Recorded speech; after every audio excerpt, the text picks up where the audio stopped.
Hello, I'm Irina Bokas, Clarkston PTA Council President. Welcome to the Future of Learning. 2 weeks ago, Dr. Rock and I talked about the future of learning and what it means for learning to be meaningful. Our society is changing very quickly, and we make more connections with people from other countries than ever before.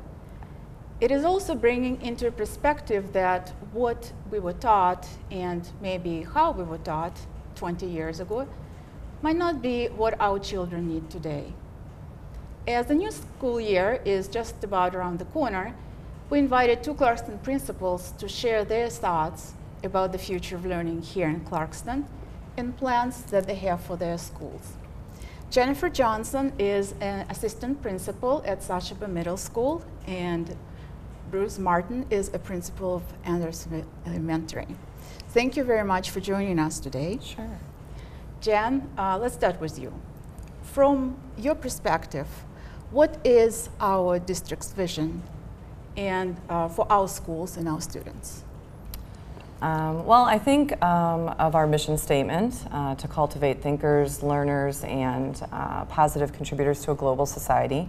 I think that we work really hard in Clarkston schools to be continuously learning ourselves as educators in an intentional effort to honor and value students' thinking, to make it visible, to become adept at what our students bring forward and use in an effort to shape our collective understanding. So I think that as we continue to keep these things at the forefront of our work, our students will ultimately be positioned and prepared to contribute in positive ways to our world. So your students are about 11, 12 years old. Mm-hmm. So in about 5, 6 years, many of them will be ready to leave Clarkston, mm-hmm. and they will start their college and then professional careers. So what skills and perhaps character traits do you think they need to succeed in the world? Well, I think of the district's learner profile. I think that speaks to many of these things. We hope that as a result of our efforts toward building a culture of thinking, that our students possess the ability to not only solve problems but also identify them. We think that students need to be able to communicate effectively, but specifically engage in discourse with their peers and later their colleagues. That ability is also being able to consider and weigh different perspectives. Critical thinking, the ability to analyze information and be discerning. Making a claim, supporting it with evidence. And then last, I think students today will need to continue to develop that creative talent that we've all kind of been born with or possess. And I guess I want our students to know that it is important to find what they love and then go after it. That's very important, I agree. Mm-hmm. Let's talk a little bit about your educational specialist degree. I know that you worked for over 2 years mm-hmm. on it, and a big part of it was a research that you did on cultures of thinking implementation. Mm-hmm. So from your perspective, how does a culture of thinking supports our students today, their needs today, and perhaps how it will prepare them for the future as a culture? Mm-hmm. For me, it has been important to really understand what it means to be or to be creating a culture of thinking. I believe that what we're working to do for our students is a real paradigm shift in education today, and a necessary one given the world that our students are going to face. It's so vastly different than what we needed as far as education goes. In mine, I think many of our experiences in a large part taking in and to a degree kind of memorizing or implanting information in our brains was what it meant to be educated. And so I think that what we seek to do by creating a culture of thinking is for students to be able to interact with that content, to really speak to what is being taught, and we want students to know that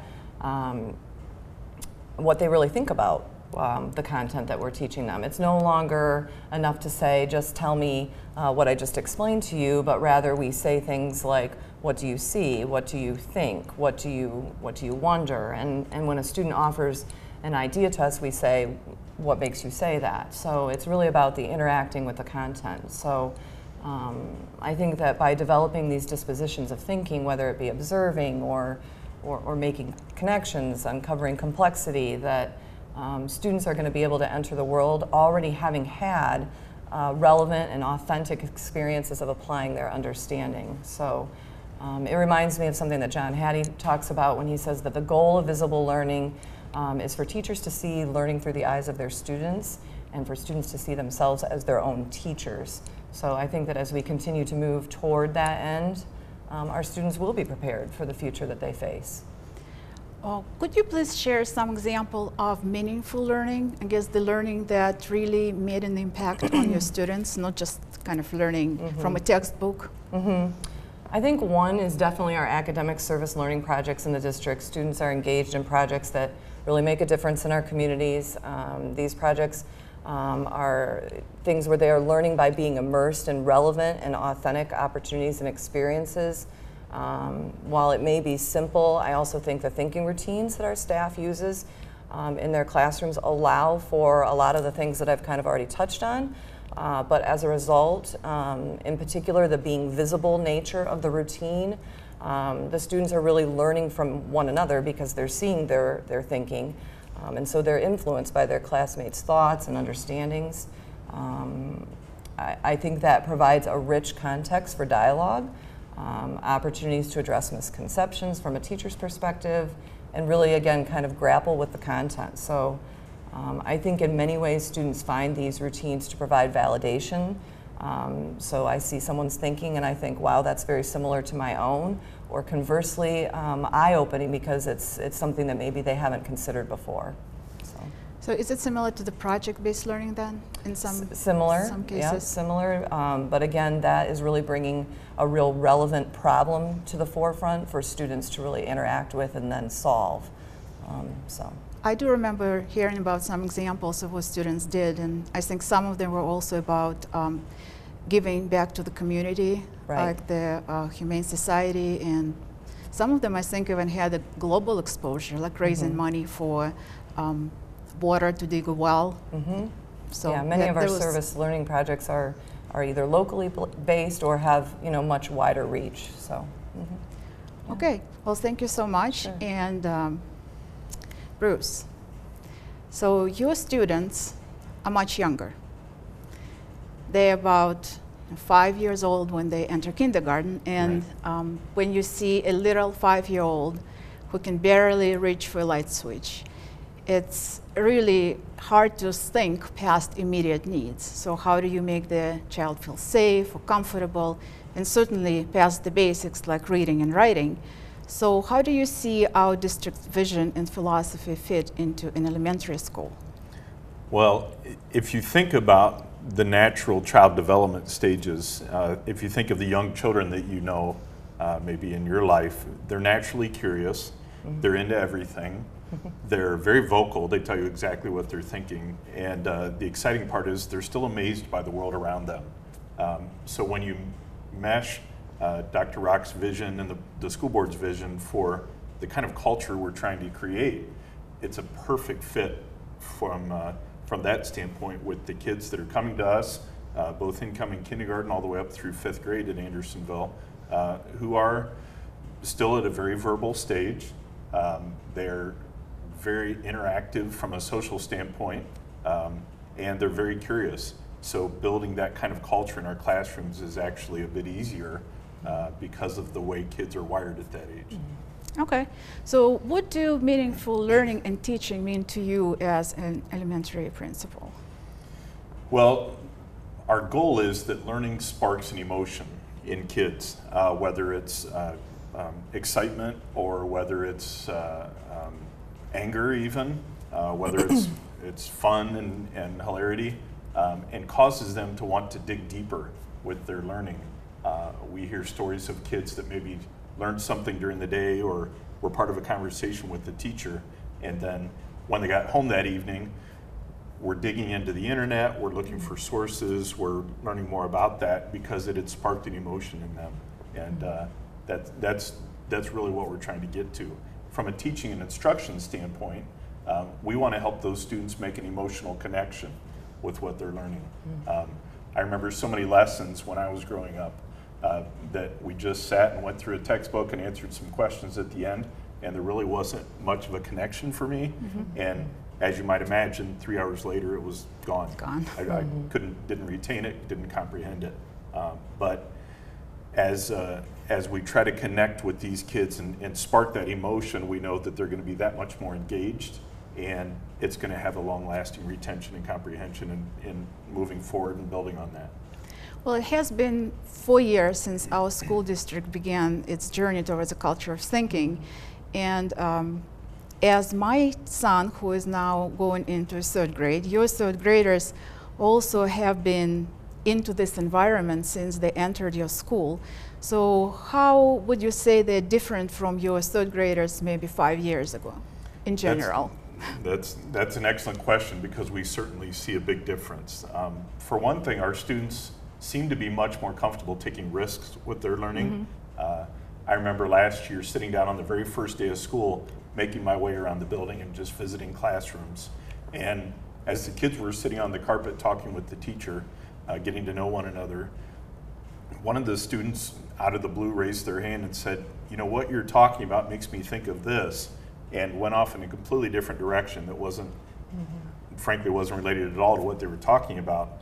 But years ago, that never would have happened, because that student was taking a risk with their learning and making a connection. And then as she talked, the other kids you could see start to get excited, and they were starting to make connections. And that's exactly what we're talking about with this. Our kids now, 3rd graders for instance, they don't settle for surface answers anymore. It's not, is this true or false, or who's buried in Grant's tomb, the old saying goes. But it's kids digging deeper, and one of the questions we love to ask is, why do you think that? So no more can a student raise their hand and everybody waits for the smart child to answer the teacher's question and they get to sit back and check out. But they hear that, the teacher asks, what makes you think that, and then things really start to build, and that's the exciting part. The third thing is it's much more dialogue and discussion. It's messy, it's noisy. It's not students sitting in rows with worksheets and a pencil and heads down and the teacher's walking around.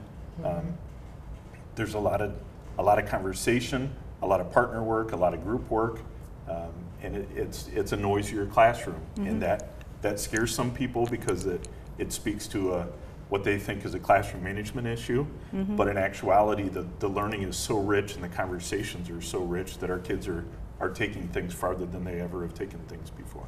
What I really noticed, at least with my son, is that he's using more of I think quite a bit, and he always says, "How do you know?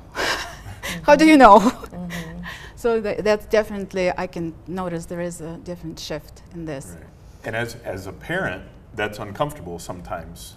It is. It's like, why are you asking me all the time? And I hear that from parents that come in and talk to me and say, you know, my child speaks to me differently around the dinner table as we're talking about things, and their language is different, and it's a little uncomfortable at first until we explain what we're doing and so forth, and then the parents start to see how much richer their child's thinking is. Absolutely. Could you share some examples of how your schools are concrete examples, how your school works towards the district vision? Well, we've done a lot of work, obviously, as a staff to become comfortable building this culture, because that's where it starts with the teaching staff and support staff. So, for instance, one concrete example is in the staff room where the teachers have their lunch and we have some meetings sometimes. We've placed posters all around the room specific to the culture we're trying to create, where teachers will jot down ideas after they've tried a lesson or they've tried something and maybe it was an absolute flop and didn't work at all, but we can still learn as much from that as we can our successes. And so as teachers are trying things and experimenting with things, they're jotting notes on posters, and then other teachers, as they have a moment, will walk around and check things out. And then that triggers something, wow, I never thought of using that before in that way. For instance, in that science lesson, I'm going to go back and try that and see what happens. So it's created that collaboration and that common language. Another way that we try to build this parent situation are parent workshops during the year that our teachers will schedule and send out invitations, and then at night bring parents in Seems like a good to idea. talk to them about the ways we're teaching reading now, the ways we're teaching math, some of the language that we use, and just to help them to understand what happens in the classroom, so then when they go back at home and are trying to support their child with homework and their learning, it makes a little more sense with that. Absolutely. The third thing that we're doing that the district implemented a few years ago was dedicated grade level time for them to meet, where our students are down in gym class and then switch over to music class, for instance. Instead of scattering those throughout the week, we were intentional in building those back to back so that the students have a dedicated hour where they can look at student assessment data, they can make adjustments to the instructional work that they're doing, constantly, weekly, seeing where kids are and what adjustments do I need to make so that we're more immediate with our support rather than waiting for report card time and saying, wow, we need to work with this child. We're actually doing that on a daily basis. I think it's very important. But I think now the question to both of you, as we are going towards the new year, what are perhaps the new initiatives or something new that you're considering trying out this year? Well, at the middle school, I think we're very excited to continue, growing and stretching ourselves as we do as learners and viewing ourselves as continuously learning. One of the things that's new on the horizon at the middle school is a group of teachers, a cohort, essentially has been formed for FAME, and it stands for Formative Assessment for Michigan Educators. This is a project sponsored by the Michigan Department of Education in collaboration with Michigan State University. So we are going to be exploring and investigating the topic of formative assessment. And I think that really directly relates to excuse me, the work of Cultures of Thinking that we're doing in the school, because feedback is so essential. Understanding how to take in what the students give us and how we use that to really influence the next moment, the next day. And so, I'm really excited about what we're going to learn from that and how it's ultimately going to benefit the students. So. Very interesting. How about you? Well, we have a few things that we're exploring along with advancing the work that we're currently doing. One of which is what the district is referring to as the Whole Child Initiative. Okay. And we're looking at, obviously we've been working deeply the last few years at students' minds and their learning and their building their intellect and their capabilities. We also don't want to forget that there's a social being in there, there's an emotional being, and all those things tie together as the whole child to affect the way they're learning and growing and developing. So our staff is looking at some exciting programs out there that may help us address some of those social and emotional capabilities in kids. It's easy as the state continues to move curriculum deeper and younger, and the benchmarks get more and more complex and more challenging for kids to spend the minute they walk in till the minute they leave in an intense academic environment.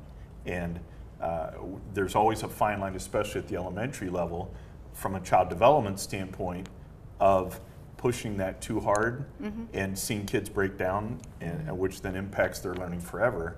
But also not spending so much time on the fuzzy bunnies and the hugs and things like that we don't get to the rigor that they need to have to be successful at Jen's building and beyond. So there's a fine line there, and we feel like as a staff that maybe we haven't spent enough time looking at the emotional and social needs of kids too. So we want to add that piece in on top of the work that we're doing around thinking. That is quite interesting initiative. Well, thank you so much for coming. Sure, I think it was extremely interesting to a lot of parents to know all these initiatives and what you're doing. And we'll try to invite next time our administrators and share with you what direction our school district and what initiatives our school district has for the rest of the year. Thank you. Thank you.